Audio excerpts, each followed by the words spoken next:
The rain drizzled lightly over the bustling city streets, blurring the vibrant glow of shop signs and car headlights. In the middle of it all, Jake trudged along the sidewalk, his hands buried in the pockets of his worn-out jacket.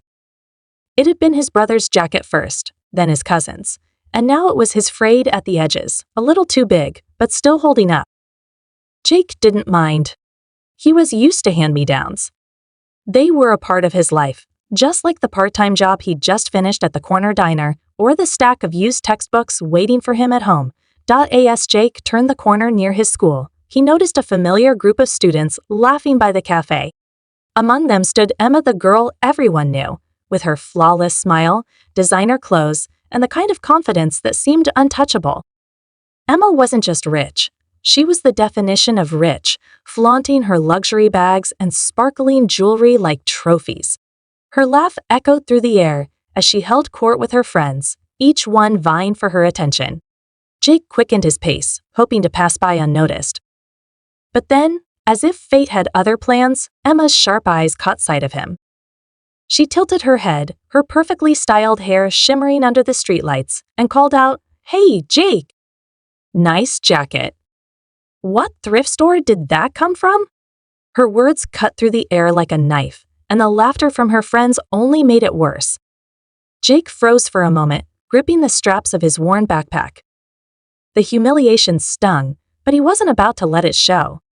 With a calmness he didn't quite feel, he replied, "It's been around longer than most things you own. That makes it vintage, right?" The group erupted in another round of laughter, though this time, Emma's smile faltered for a split second. Jake walked away, head held high, though his chest felt heavy. He couldn't shake the feeling of Emma's mocking gaze, her disdain so obvious it burned. What Jake didn't know was that Emma's perfect world wasn't as flawless as it seemed. Behind the glittering facade of wealth and popularity, cracks were forming. And soon, their lives would collide in a way neither of them could have anticipated. A lesson in humility, kindness, and what it really means to be rich. But for now, the rain continued to fall, the tension between them left unresolved, setting the stage for a story that would change everything. The rain didn't let up as Jake walked home, his sneakers splashing through shallow puddles. The city seemed alive with its usual hum-honking cars, distant chatter, and the occasional bark of a stray dog. But Jake barely noticed. His mind kept replaying Emma's words, her smug tone, and the way her friends had laughed like it was the funniest thing they'd ever heard. He hated how it made him feel, as if every stitch of his jacket suddenly screamed that he didn't belong. When he reached his apartment building, Jake climbed the creaky stairs to the third floor. The hallway smelled faintly of old carpet and someone's dinner cooking. Inside their small apartment, his mom was at the kitchen table, surrounded by bills and a calculator. She looked up and smiled, though her eyes were tired. "You're home late," she said, brushing a strand of hair from her face. "How was work?" "Busy," Jake replied, setting his backpack down by the door. "Tips were okay, though." His mom nodded, her smile fading as she glanced back at the stack of papers. Jake knew things were tight. Money always was. That's why he worked after school and on weekends. It wasn't just about helping out, it was about making sure they stayed afloat. After a quick dinner, Jake retreated to his room, a small space barely big enough for his bed and a desk. The textbooks on the desk stared back at him, but he couldn't focus. Instead, his thoughts wandered back to Emma. He wondered what it must be like to have everything handed to you, to never worry about bills or secondhand clothes. But then, as quickly as the thought came, he pushed it away. He didn't envy her. Not really. He just wished she hadn't made him feel so small. The next morning, the rain had stopped, leaving the streets damp and the air crisp. At school, Jake kept his head down, avoiding Emma and her friends. But it seemed fate had other plans. In the hallway between classes, he heard her voice again, this time behind him. "Hey, Jake. Wait up, Ut." He turned, surprised. Emma was alone, her usual entourage nowhere in sight. She looked different somehow, less confident, though her expression quickly shifted back to its usual cool indifference. "What do you want?" Jake asked, his tone sharper than he intended. Emma hesitated, fiddling with the strap of her designer bag. I didn't mean anything by what I said yesterday. Jake raised an eyebrow. Really? Because it sure sounded like you did. She sighed, clearly uncomfortable. Look, I was just joking, okay? Don't take it so seriously. Yeah, well, maybe you should think about how your jokes come across, Jake shot back, turning to walk away. But before he could leave, Emma said something that stopped him in his tracks. You don't know anything about me. Jake turned back, surprised by the edge in her voice. For a moment, he thought he saw something raw and vulnerable in her expression, but it was gone as quickly as it appeared. Without another word, she walked away, leaving Jake more confused than ever. The rest of the day passed in a blur, but Jake couldn't shake the feeling that there was more to Emma than what she let people see. Not that it mattered, he told himself. They lived in completely different worlds. Whatever her deal was, it wasn't his problem. But later that week, their worlds collided again in a way Jake never expected.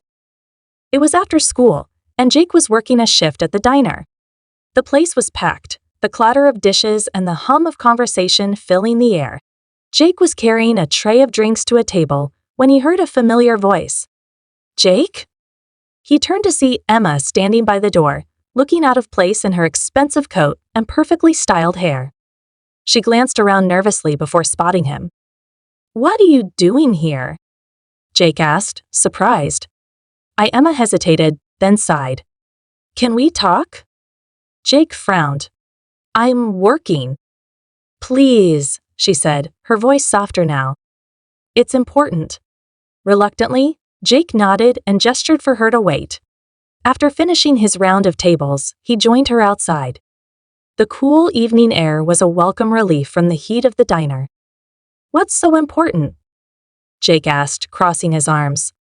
Emma looked down, her usual confidence nowhere to be seen. I need your help. Jake blinked, caught off guard. My help? With what? She hesitated, then said, It's complicated. Jake sighed.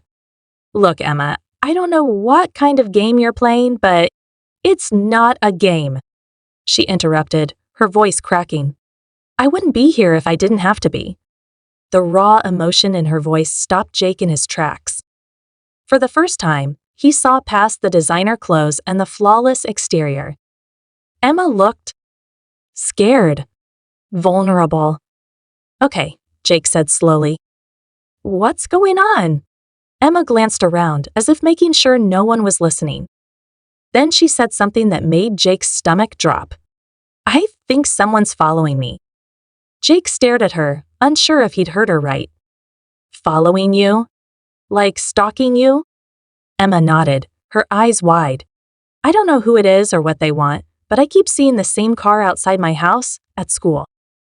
Even here. Jake frowned. Why are you telling me this? Why not go to your parents? Or the police? Emma looked away, her voice barely above a whisper. I can't. The tension hung heavy in the air, and Jake could feel the weight of her words. Whatever was going on, it was bigger than he'd realized. And for reasons he couldn't quite explain, he felt a strange pull to help her, even if it meant stepping into a world he didn't fully understand. As the streetlights flickered on, casting long shadows across the pavement, Jake knew one thing for sure: this was only the beginning. Jake stared at Emma, her words hanging in the cold evening air like a fog he couldn't quite see through. She looked genuinely scared, her usual confidence replaced by something raw and unguarded. He didn't know what to say. This was Emma Rich, untouchable Emma. She wasn't supposed to have problems like this. But the fear in her eyes was real, and Jake couldn't just ignore it. Okay, he said finally, his voice steady. Start from the beginning. Emma exhaled shakily, glancing over her shoulder as if expecting someone to appear out of the shadows. It started a few weeks ago, she began. I noticed this car parked outside my house late at night. At first, I thought it was just a neighbor or something, but then I started seeing it everywhere at school, at the mall, even outside my yoga class. Jake frowned. What kind of car? A black SUV. Tinted windows. I can't see who's inside, Emma said, her voice trembling slightly.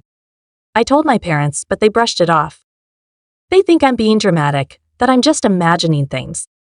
Jake didn't know Emma's parents, but he could guess the type too busy or too distracted to take her seriously. And you haven't gone to the police? He asked. Emma shook her head. I don't have any proof. It's not like they've done anything illegal. They're just there, watching. The way she said watching sent a chill down Jake's spine. He rubbed the back of his neck, trying to process everything. Why me, though? Why come to me?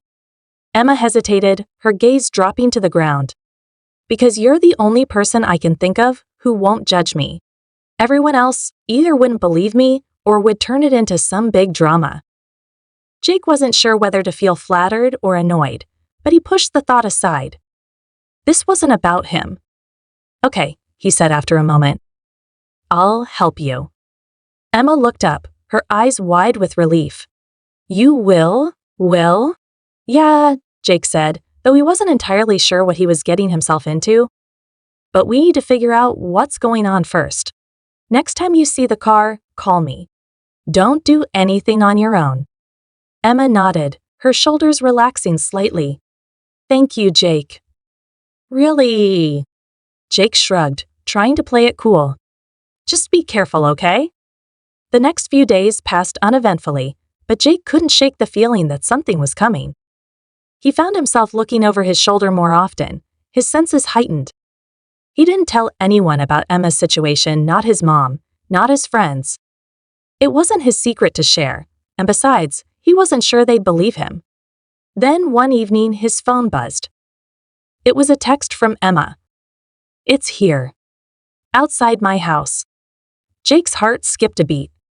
He grabbed his jacket and hurried out the door, texting her back. Don't go outside. I'm on my way. By the time he reached Emma's neighborhood, his nerves were on edge. Her house was massive, with a long driveway and perfectly manicured lawns. It was the kind of place Jake had only seen in magazines. But as he approached, he spotted the black SUV parked across the street, its engine idling. The windows were so dark that it was impossible to see inside. Jake's stomach churned. He parked a block away and walked the rest of the distance, his heart pounding. When he reached Emma's front door, she was already there, waiting. Did they see you? She whispered, pulling him inside. I don't think so, Jake replied, glancing back at the SUV. Have they done anything? Emma shook her head. They've just been sitting there. For hours. Jake frowned. We need to get a closer look. Maybe get the license plate. Emma's eyes widened. Are you serious? What if they see us? We'll be careful, Jake assured her. But we need to know who we're dealing with. Reluctantly, Emma agreed. They slipped out the back door and crept around the side of the house, sticking to the shadows. The SUV was still there, its engine humming softly. Jake pulled out his phone and zoomed in, snapping a photo of the license plate. Suddenly, the SUV's headlights flashed on, blinding them. Emma gasped, and Jake grabbed her arm, pulling her back into the shadows. The car didn't move, but the message was clear. They'd been spotted. Jake's heart raced as he and Emma ducked behind a hedge. For a long moment, they stayed frozen, listening to the hum of the engine. Then, just as suddenly as it had appeared, the SUV drove off, its tires crunching softly on the pavement. Emma let out a shaky breath. What do we do now? Jake stared after the car, his mind racing. We find out who they are and why they're following you. The tension between them was palpable as they returned to the house. Jake couldn't shake the feeling that this was far from over. Whoever was in that SUV wasn't just watching, they were waiting. And whatever they were waiting for, it couldn't be good. The silence inside Emma's house was almost deafening after the SUV disappeared down the street. Jake paced the living room, his mind racing. Emma sat on the edge of the couch, hugging a pillow tightly. She looked smaller somehow, her usual poise replaced by something fragile and uncertain. They knew we were watching, Jake said finally, breaking the silence. Whoever they are, they're not just messing around. This is serious. Emma nodded, her face pale. But why me? I haven't done anything. I don't know anyone who would do this. Jake stopped pacing and turned to her. Are you sure? Think, Emma. It could be someone you know, someone who feels like they have a reason to target you. Emma shook her head, her voice rising slightly. I've thought about it, Jake. I don't know anyone who would do something like this. I don't even know who drives that car. Jake opened his mouth to reply, but was interrupted by the sound of a phone ringing. Emma flinched, then grabbed her phone from the coffee table. Her hands trembled as she stared at the screen. It's an unknown number, she whispered. Jake stepped closer, his heart pounding. Answer it. Put it on speaker. Emma hesitated but finally swiped to answer. Hello, she said, her voice shaking. There was silence on the other end, and then a low, distorted voice spoke. Stay out of it, Jake. This isn't your fight. Emma's eyes widened in horror, and Jake felt a chill run down his spine. Who is this? He demanded, his voice firm. What do you want? The voice chuckled, the sound sending shivers through the room. You'll find out soon enough. Just remember you were warned. The line went dead, and Emma dropped the phone as if it had burned her. Jake picked it up, staring at the screen, but the call had already ended. His mind raced. Whoever was behind this knew his name, knew he was involved. This wasn't just about Emma anymore. We need to call the police, Emma said, her voice barely above a whisper. Jake shook his head. And tell them what? That someone in a black SUV is following you and making creepy phone calls? They'll need more than that to do anything. Emma buried her face in her hands. So what do we do? Just wait for them to show up again? Jake didn't answer right away. His mind was working overtime, piecing things together. The voice on the phone wasn't just a random threat, it was calculated, deliberate. Whoever was behind this wasn't just targeting Emma out of the blue. There had to be a reason. Then something clicked. Your family, Jake said, turning to Emma. Could this have something to do with them? Your dad's business or something? Emma looked up, her expression confused. What do you mean? Jake sat down across from her, leaning forward. Think about it. If this isn't about you personally, it could be about your family. Maybe someone has a grudge against your dad or your mom. Maybe this is their way of getting to them. Emma's eyes widened as she considered the possibility. My dad, he's always dealing with people in his business. Some of them get angry when deals don't go their way. But he's never mentioned anything like this. Maybe he doesn't know, Jake said. Or maybe he does and hasn't told you. Either way, we need to find out. Emma hesitated, then nodded. Okay. I'll talk to him tomorrow. But Jake, what if it's not about my dad? What if it's just me? Jake didn't have an answer for that. The truth was, he didn't know what they were dealing with. But one thing was clear, whoever was behind this wasn't going to stop until they got what they wanted. That night, Jake couldn't sleep. Every time he closed his eyes, he saw the SUV's headlights or heard the distorted voice on the phone. He kept replaying the events in his mind, trying to find a clue, something they'd missed. The next day at school, Emma pulled him aside during lunch. I talked to my dad, she said, her voice low. He said there's nothing to worry about, that it's probably just a coincidence. Jake frowned. He said that. After everything that's happened? Emma nodded, frustration flickering in her eyes. He told me to let it go, that I'm overthinking it. But I don't believe him, Jake. I think he's hiding something. Jake's stomach sank.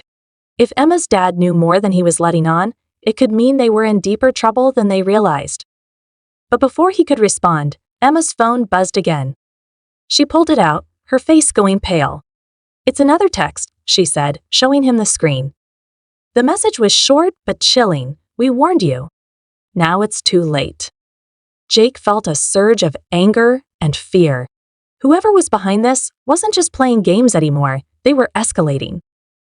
And if they didn't figure out who it was soon, things were going to get a lot worse. The air between Jake and Emma felt heavy as they stared at the ominous text. Jake's mind raced, trying to piece together what they were missing. The threats, the black SUV, the phone call, it all felt too calculated to be random.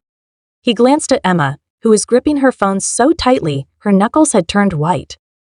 "We can't wait anymore," Jake said, his voice firm. "We have to figure out who's behind this before they make their next move." Emma nodded, her fear giving way to determination. "But how?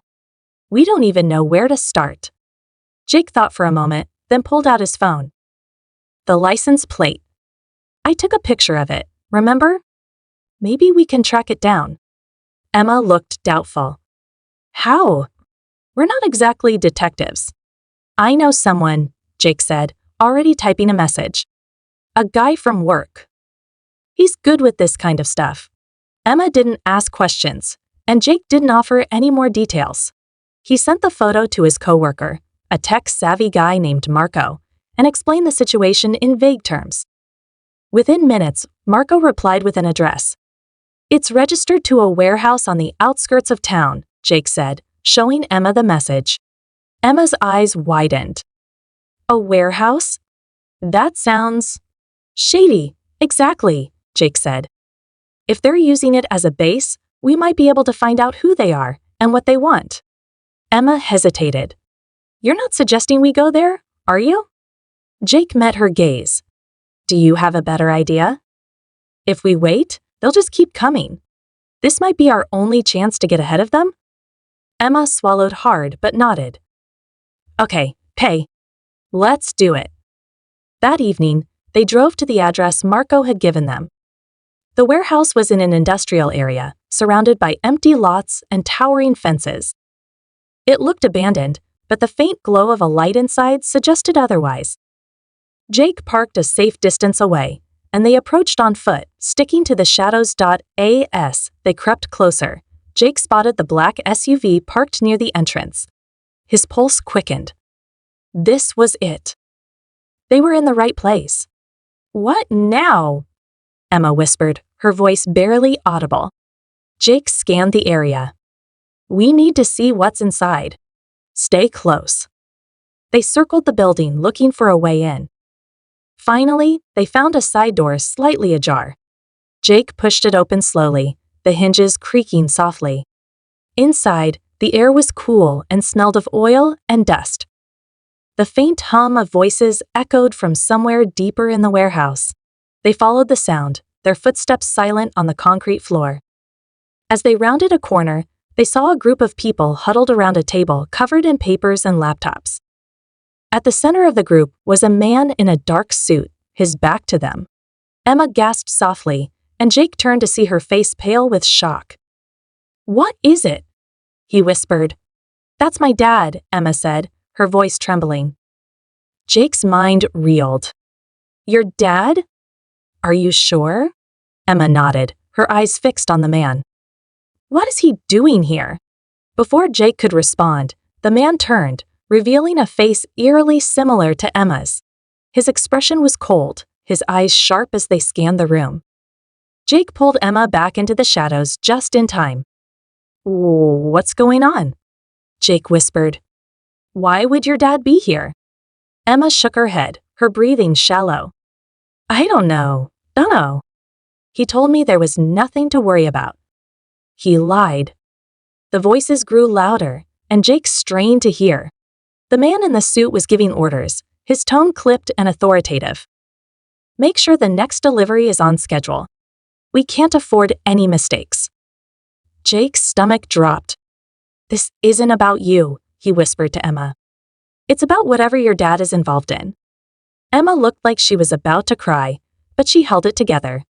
"We have to get out of here," she said. Now, but before they could move, a voice rang out behind them. "Well, well, well. Look who decided to join us." They turned to see a burly man blocking their path, a smug grin on his face. Jake's heart pounded as the man grabbed his arm and yanked him forward. Emma tried to run, But another man appeared, cutting her off. "Bring them in," the first man said, dragging Jake toward the group. The people at the table looked up as Jake and Emma were forced into the light. Emma's dad's expression shifted from surprise to anger. "What are you doing here?" he demanded. Emma glared at him, her fear giving way to defiance. "I could ask you the same thing. What is this, Dad? What are you involved in?" Her dad's jaw tightened, but before he could respond, one of the men interrupted. "Boss, we've got a problem. The cops are on their way." Chaos erupted as the group scrambled to pack up their equipment. Emma's dad grabbed her arm, his grip firm. "You shouldn't have come here," he said, his voice low and urgent. "You don't understand what's at stake." "Then explain it to me," Emma said, her voice breaking. "Why are these people following me? Why are you lying to me?" Her dad hesitated, then sighed. "I was trying to protect you." "This has nothing to do with you, Emma. It's my mess, and I'll handle it." Before Emma could respond, the sound of sirens filled the air. The men scattered, and Emma's dad turned to Jake. "Take her and go. Now." Jake didn't need to be told twice. He grabbed Emma's hand and pulled her toward the exit. They ran as fast as they could, the sirens growing louder behind them. When they finally reached Jake's car, they jumped in and sped away, their hearts racing. As they drove, Emma stared out the window, tears streaming down her face. "I don't understand," she said softly. "Why would he do this?" Jake didn't have an answer. All he knew was that their lives had just been turned upside down, and the truth was far more complicated than either of them had imagined. Jake drove in silence, the weight of the night pressing down on both of them. Emma stared out the window, her expression a mix of confusion, anger, and sadness. The streets blurred past, but neither of them noticed. They were too consumed by the questions swirling in their minds. When they finally reached Emma's house, Jake parked the car and turned off the engine. For a moment, neither of them moved. The silence between them felt heavy, filled with unspoken fears and unanswered questions. "What are you going to do?" Jake asked softly, breaking the quiet. Emma shook her head, her voice trembling. "I don't know. Dunno. I can't just pretend this didn't happen. My dad? He lied to me, Jake. He's involved in something dangerous, and now I'm part of it." Jake hesitated, then reached out and placed a reassuring hand on her shoulder. "You're not alone in this, Emma. We'll figure it out together." Emma turned to him, her eyes glistening with unshed tears. "Why are you even helping me? After everything I said to you, everything I did. I don't deserve this." Jake gave her a small, sad smile. "Maybe not, but everyone deserves a second chance. Besides, I couldn't just leave you to deal with this on your own." Emma nodded, her lips trembling as she fought back tears. "Thank you, Jake. I don't know what I'd do without you." The next day, Emma confronted her father. She waited until her mother had left for a charity event and cornered him in his study. He looked tired, his usual polished appearance slightly disheveled. When she walked in, he glanced up from his desk, his expression guarded. "Emma," he said cautiously, "we need to talk." Emma crossed her arms, her voice firm. "You're right, we do. I want the truth, Dad. No more lies. What were you doing at that warehouse? Who are those people?" Her father sighed heavily and gestured for her to sit down. She remained standing, her gaze unwavering. After a moment, he leaned back in his chair, his shoulders slumping. "I didn't want you to find out like this," he said quietly. "I've been working with a group to recover stolen assets. It's part of a private investigation tied to my business. Those men you saw, they're not criminals. They're hired to help me track down what was taken." Emma's brow furrowed. If that's true, why were they threatening me? Why the black SUV? The phone calls. The texts? Her father looked genuinely surprised. "What? Threatening you?" "Emma, I would never let anyone hurt you. If someone's been following you, it wasn't my men. Emma's heart sank. If her father wasn't behind the threats, then who was? The revelation only deepened the mystery. She left the study feeling more confused than ever, her father's words replaying in her mind. Later that evening, Jake came over, and Emma filled him in on what her father had said. Jake listened intently, his expression thoughtful. "So, if it's not your dad's people, then someone else is targeting you," Jake said. "But why? What do they want?" Emma shook her head. "I don't know. My dad said it's about stolen assets, but I don't understand how I fit into any of this." Jake leaned back, his mind racing. "Maybe it's not about you personally. Maybe it's about your family. If someone's trying to get to your dad, using you would be the easiest way." Emma shivered at the thought. But who would do that? And why? Why? Before Jake could answer, Emma's phone buzzed. She hesitated, then picked it up. It was another unknown number. This time, the message was different. "You are asking too many questions. Stay out of it, or you'll regret it." Jake read the text over her shoulder, his jaw tightening. "Whoever this is, they're not bluffing. We need to take this to the police." Emma hesitated. "What if they don't believe us?" "We don't have any proof." Jake shook his head. "We have enough to show them something's going on. The texts, the calls, the SUV, it's all connected. If we don't do something, this is just going to get worse." Reluctantly, Emma agreed. The next morning, they went to the police station and told their story. The officer they spoke to took their concerns seriously and promised to investigate. For the first time in days, Emma felt a glimmer of hope. Over the next few weeks, the police uncovered more about the group targeting Emma's family. It turned out her father's investigation had disrupted a major criminal operation, and the threats against Emma were an attempt to intimidate him into backing off. The black SUV was traced to one of the group's members, and arrests were made. As the dust settled, Emma and her father began to rebuild their relationship. He apologized for keeping her in the dark and promised to be more open with her in the future. Emma, in turn, realized how much she had taken for granted and started to appreciate the people in her life more deeply. Jake and Emma's friendship grew stronger through the ordeal. Emma apologized for the way she had treated him in the past, and Jake forgave her, knowing how much she had changed. They supported each other as they moved forward, both stronger and wiser from the experience. In the end, Emma learned that kindness and humility were far more valuable than wealth or status. She also discovered the importance of standing up for what's right, even when it's difficult. Jake, too, found a sense of purpose in helping others, proving that even small acts of courage can make a big difference. As life returned to normal, Emma and Jake often reflected on the events that had brought them together. They knew they had faced something extraordinary, and while it had been terrifying, it had also taught them lessons they would carry with them forever. Together, they stepped into a brighter future, ready to face whatever challenges came their way.